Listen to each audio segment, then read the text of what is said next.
Jésus-Christ, la délivrance de la RDC, vous apporte un message. Dans la suite de la lettre 8, que tous acceptent de laisser le peuple, car le grand berger en a besoin pour le conduire dans sa destinée. Sachez que ce que le peuple cherche, chacun individuellement, a sa réponse dans la réponse de la nation. Ce que le peuple cherche est dans ce que la nation va donner. C'est bien de dire ou de prophétiser aux uns et aux autres en disant « Tu auras le travail, le mariage, la voiture, le voyage ». Le peuple est fatigué au point de penser que Dieu est devenu incapable. Non, Dieu n'est pas incapable, mais suivant son plan et sortant de l'égoïsme tant entretenu en son nom. Les choses qui sont condamnées en politique, malheureusement elles sont entretenues dans l'Église, où chacun ne voit que son intérêt et celui de sa famille.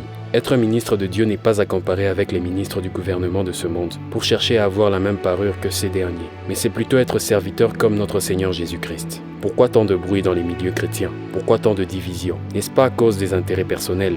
Où est l'intérêt de Dieu dans les divisions qui se vivent dans les églises en RDC? Pourquoi les belligérants ne peuvent pas avoir le courage de dire comme Paul, lorsque les chrétiens du 1er siècle voulaient créer une mauvaise pensée entre lui et Apollos, disant « Quand l'un dit « Moi je suis de Paul » et un autre « Moi d'Apollos », n'êtes-vous pas des hommes » 1 Corinthiens chapitre 3, du verset 1 au verset 9. De nos jours, ce sont des occasions en or pour écraser son frère, corrompre les fidèles, les soulever en les entraînant dans la révolte. Les fidèles qui n'ont aucune connaissance des Écritures se font piéger et deviennent des fanatiques des hommes de Dieu, de leur Église, de leur religion, au lieu d'être disciples de Jésus-Christ.